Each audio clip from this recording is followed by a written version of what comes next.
Olá, caros alunos. Hoje vamos tratar do movimento e de suas causas. Inicialmente, iremos tratar apenas de dois movimentos, o movimento retilíneo uniforme e o movimento retilíneo uniformemente variado. A respeito do movimento retilíneo uniforme, é importante ressaltar que esse movimento é um movimento que se dá em linha reta, uniforme pelo fato da velocidade não ser alterada.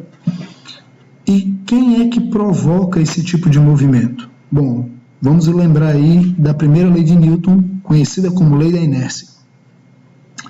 Essa primeira lei nos afirma o seguinte: um corpo em repouso permanecerá em repouso e um corpo em movimento em linha reta e com velocidade constante permanecerá com esse tipo de movimento, a menos que sobre ele atue uma força resultante diferente de zero.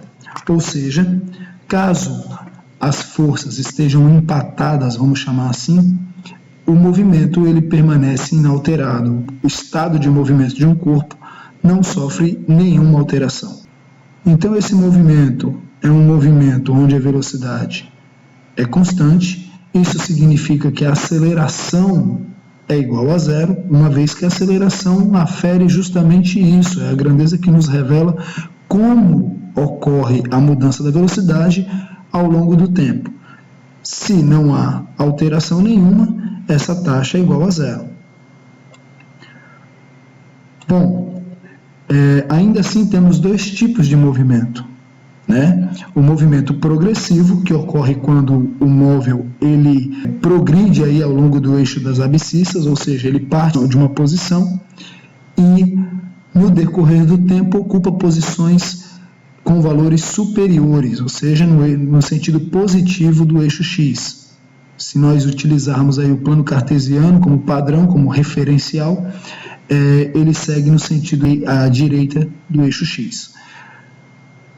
Caso contrário, nós vamos ter uma velocidade que chamamos de negativa, ou seja, menor do que zero, quando o objeto segue em sentido contrário, ou seja, ele está numa posição de um valor numérico maior e vem no sentido contrário, no sentido da direita para a esquerda, assumindo posições de valores inferiores na sequência. Tratando do movimento retilíneo uniformemente variado, só para a gente traçar um paralelo entre esses dois movimentos, nós temos aqui o que significa uniformemente variado. Bom, o movimento retilíneo, já sabemos, é um movimento em linha reta. Uniformemente variado significa que ele vai sofrer sim uma mudança na velocidade. No entanto, essa mudança ela não ocorre de forma desordenada, ela segue um padrão, ela é uniforme, essa taxa não varia. Bom, isso ocorre por quê? Porque sobre esse corpo está atuando uma força resultante diferente de zero. Vamos entender força resultante como sendo a soma de todas as forças que atua sobre o corpo, ok? Nesse caso, existe uma variação da velocidade, ou seja, nós temos a presença da aceleração, ela não vai ser igual a zero. Bom, ainda assim, também temos diferentes situações. Aqui a aceleração é maior do que zero, então o corpo possui um movimento acelerado, enquanto quando a aceleração estiver contrária ao sentido da velocidade, imagine um carro numa situação que o motorista pisa no freio, uma força contrária ao movimento será aplicado, vai provocar uma aceleração também contrária ao sentido da velocidade, o corpo vai sofrer uma redução na velocidade, chamamos o movimento de desacelerado ou ainda retardado. Fazendo uma análise aqui, como será expresso esses gráficos aqui para o movimento retilíneo uniforme e para o movimento retilíneo uniformemente variado. Então, para o movimento progressivo, nós temos aqui, sempre importante identificar Quais são as grandezas que estão sendo representadas nos eixos, né? Então, aqui no eixo das ordenadas, nós temos a velocidade média, e no eixo das abscissas, no eixo X, nós temos o tempo. Então, lembra, movimento progressivo. A velocidade é maior do que zero, no entanto, permanece inalterada a velocidade. Então, está aqui, ó, essa taxa ela é fixa. No movimento regressivo, também a velocidade não vai sofrer alteração, no entanto, seu valor inicial já é menor do que zero. Para o gráfico da aceleração, dos movimentos acelerados, nós temos algo bem distinto, né? Vejamos aqui, ainda temos as grandezas velocidade em função do tempo, no eixo Y e no eixo X. Bom, o que nós podemos observar? Que ao decorrer do tempo, a velocidade ela vai aumentando, né? Repare que a velocidade final ela é maior do que a inicial. E o ΔV coincide com o cateto oposto ao ângulo θ nesse triângulo retângulo que é formado aqui no gráfico. Tanto a variação da velocidade coincide com o cateto oposto, como a variação do tempo coincide com o cateto adjacente. Então, a partir da expressão da aceleração média, que é a variação da velocidade em função do tempo, nós percebemos que podemos considerar aqui como sendo igual a razão entre o cateto oposto e o cateto adjacente. No entanto, essa relação ela já é conhecida, trata-se da tangente do ângulo. Então, podemos interpretar a aceleração como sendo a inclinação dessa reta, certo? Que é o que a tangente nos informa também. Para o movimento desacelerado, vejamos aqui, ó, o ângulo de inclinação é bem diferente, né? Temos uma velocidade final menor do que a velocidade inicial. Bom, a partir de agora nós podemos olhar um pouquinho para as equações, né, que vão expressar aí esses dois movimentos. Para o movimento retilíneo uniforme, o que nós temos aqui são essas três equações, né, onde a primeira equação ela nos revela a velocidade escalar média, que alguns autores também utilizam um termo de rapidez para isso. Temos a velocidade média e temos a função horária da posição em relação ao tempo. O que acontece aqui? Essas duas primeiras fórmulas que aparecem aqui na nossa tela, elas são muito semelhantes, mas não iguais. Repare que a segunda equação ela possui um traço, uma seta sobre a letra V e sobre ΔS, que indica que são grandezas vetoriais. Lembrando, grandezas vetoriais elas possuem módulo, direção e sentido, enquanto a primeira equação nos revela uma velocidade que é escalar, ou seja, possui apenas um valor numérico. Onde está a grande distinção a ser realizada aí? Bom, para o cálculo da velocidade escalar média, nós vamos utilizar a trajetória, e para o cálculo da velocidade média, nós vamos utilizar o deslocamento. Para ilustrar isso, vamos aqui. Aqui está a figura do professor Gustavo, representada. Ele ocupa aí a posição 0 inicialmente. Imagine vocês que eu saia da posição 0, vá até a posição de 10 metros e retorne até a posição de 5 metros. Bom, nesse caso, eu percorri 15 metros. E isso informa a trajetória pela qual eu passei. De fato, eu percorri 15 metros. E isso, se nós estivéssemos calculando a velocidade escalar média, seria esse valor que iria entrar ali no lugar de ΔS.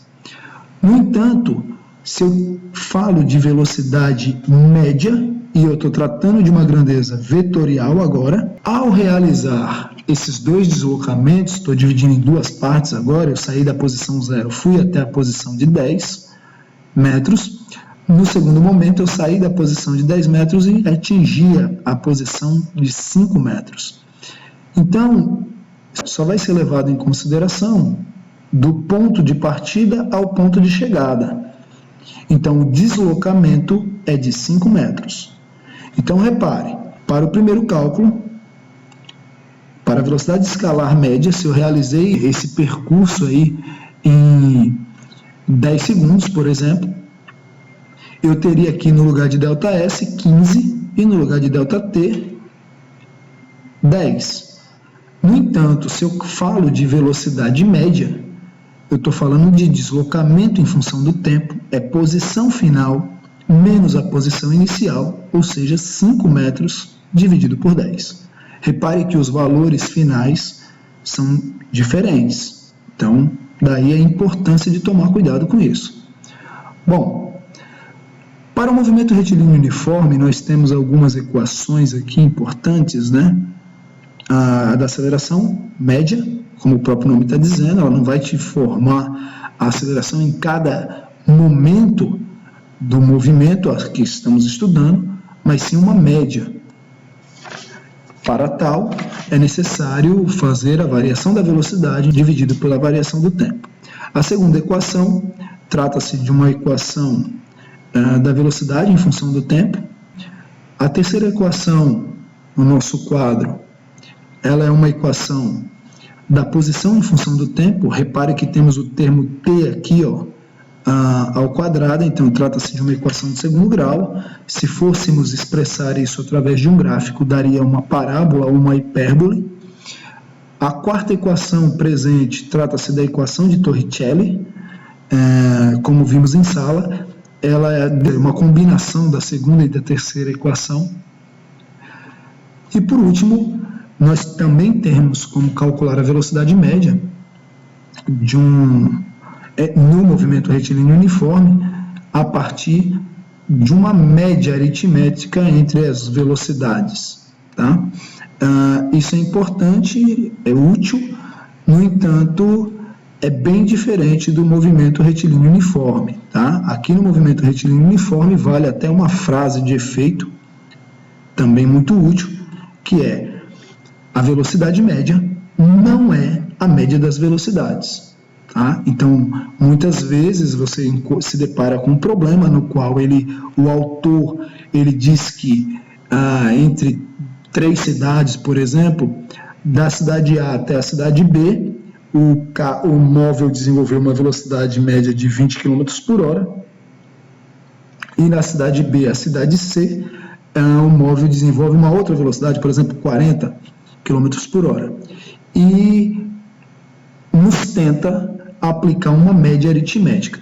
Nesse caso, não vai funcionar, tá? E no geral, lógico que você pode se deparar também com a exceção à regra, mas na grande maioria das vezes isso não vai funcionar, ok?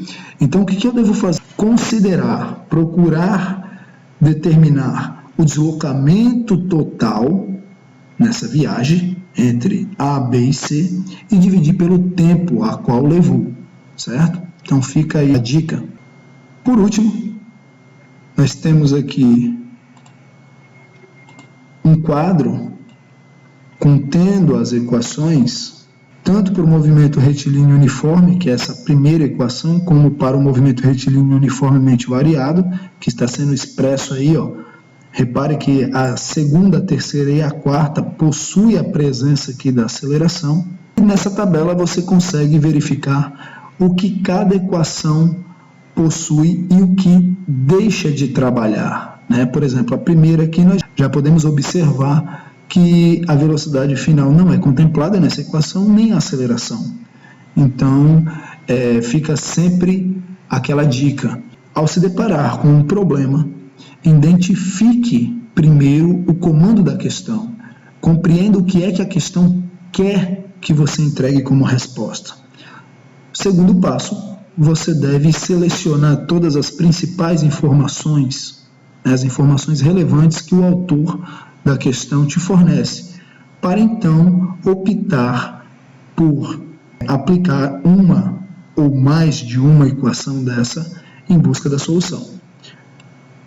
Uma outra estratégia de solução é o seguinte: caso tenhamos um gráfico da velocidade em função do tempo, podemos determinar o deslocamento realizado por esse móvel a partir da área abaixo da curva. Então, olha só, aqui nessa figura nós temos aí, abaixo dessa curva que está pintada em vermelho, 3 áreas.